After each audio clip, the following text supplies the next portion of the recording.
going, guys? So the subject of today's video is how to keep your BMW from breaking down. This is going to be a little bit of a long subject. We'll cover some very important topics on this. We'll try to make it short. So let's go ahead and get started. Okay, so you afforded the BMW, you finally got it, it's in your driveway. Now you have to keep it running.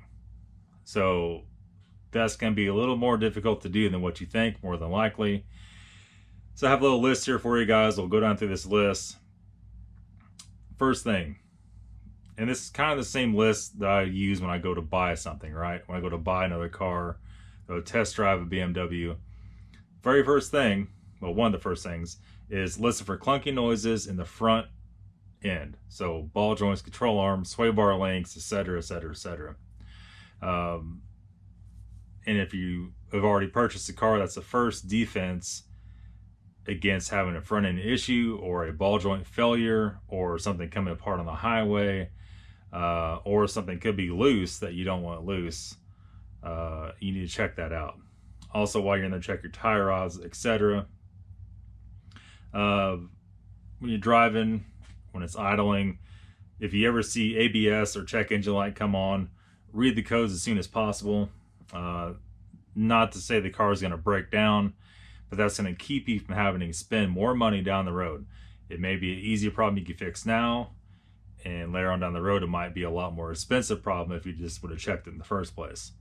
The next thing is a pet peeve for me: check your tire pressure a lot. Once a week or so you need to be checking those tire pressures.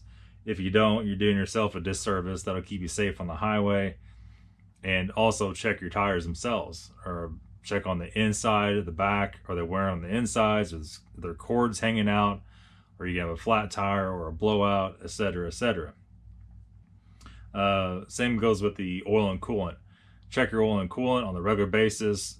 Any BMW E90 or newer, you can check it on the iDrive, right? If it has iDrive. You need to be checking that all the time. If you don't, you're gonna have a catastrophic failure, no doubt. The coolant, every BMW usually has coolant issues. Small drip when you're driving on the highway, you don't see it drip on the ground, especially. You always got to check the coolant oil on BMWs. It doesn't matter what make or model it is, that's something you must do. And this goes along with it. Be aware of funny smells, burning oil or burning coolant. That could be a telltale sign of a valve cover leak or a small coolant leak. If you smell that sweet coolant smell, addressing that now could keep your BMW from breaking down later. It will. All right. Here, this kind of goes along with it too. Check for leaks on ground under car. You need to be parking somewhere where you can see. When you back up, there's any oil spots, any coolant puddles. These cars are very sensitive with that. Get rid of the skid plate. I preach this all the time. The skid plate, the undercarriage tray under the engine, is going to do nothing but blow your engine up. Stuff's going to leak in that. You're not going to see it dripping out until you have a catastrophic failure. I see it all the time. It's very common. Don't let me see here. Okay. Yeah, don't let weird transmission shifting go unchecked. If the transmission is not acting right, check it out, change the fluid, scan it for codes, see if it has a solenoid problem. The transmissions in these cars are very strong. You have to keep them maintained. If you don't, you'll get 150 or so thousand miles out of it, and it'll break a drum, or just kick out of gear, it'll grenade itself. And that's always because of lack of fluid changing, lack of filter changing, that kind of stuff. Same with misfires. Don't let a misfire go unchecked. So if you're driving along, you have an engine misfire, a stumble, and the check engine light may or may not flash off and on. Don't just keep driving. I mean, go where you need to go. Get a scanner, read the codes, and see what it shows up. On these cars, I like to keep a scanner in the glove box. Just a simple scanner like that Creator C310. It's like 50 bucks. It's a glove box scanner. It's something you can throw in the glove box, keep with you in the car. A lot of these cars, if you go into transmission failsafe or you go into engine failsafe program, you can't really drive it home. That's another thing. And if you have electric water pump cars, so 2006 and up, the electric water pump, you need a service, you need to change that every 100,000 miles or so. For you N54 guys, 335i, 535i, those fell all the time at 80,000 miles. I would say 50,000 miles, maybe looking into that, inspecting that, those will quit all at once. Now, if you have a scanner with you, a lot of times you can reset that code and get it to start back up, maybe get home, maybe not. So you do have that. Let me see here. As far as brakes go, be aware of brake noises or squealing. So if you're hitting the brakes, you're getting some grinding sounds, you're getting some loud squealing noises when you're hitting the brakes, you get a lot of shaking on the steering wheel, check it out. Don't just let it go. Check the front and the rear.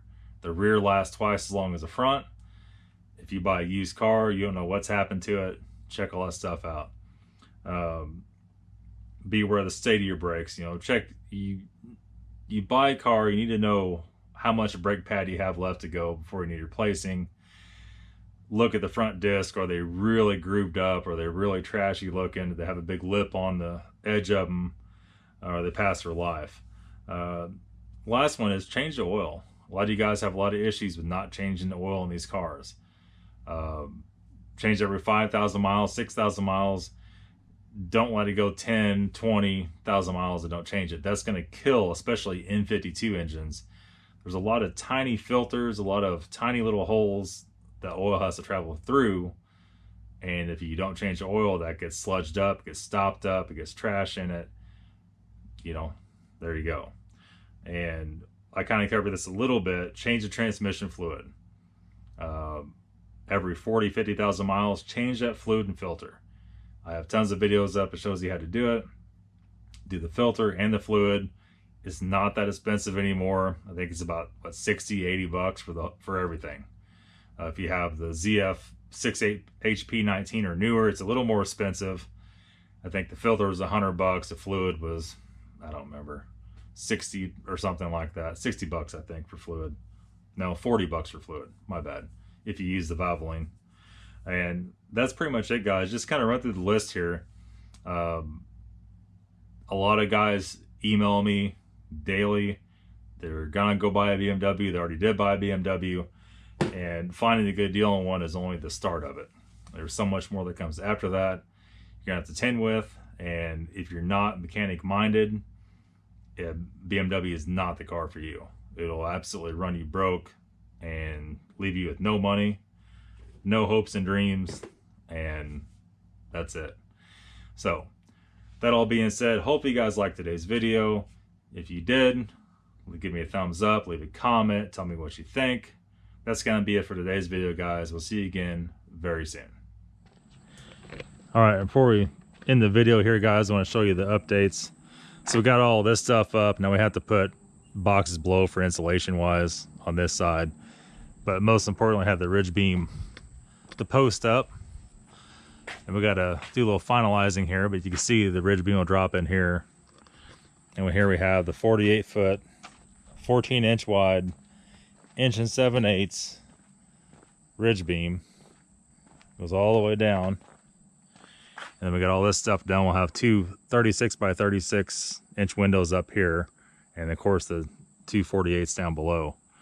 So this thing weighs about 280 pounds. Our next feat is to try to get that up in the air and hoist it in place. We can't really do too much more until that's up in there and that's done. And then we can start fitting rafters at that point, and be a lot of ladder work, you know, once we do that. And once that's done, we'll put a green board on the whole thing, and it can sit for a little bit, and we'll go ahead and probably roof it before it starts getting cold outside.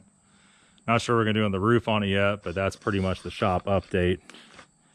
You can see it's like a bunch of matchsticks, but it is what it is. Just let you guys want to see the update on it. That's it. We'll see you soon.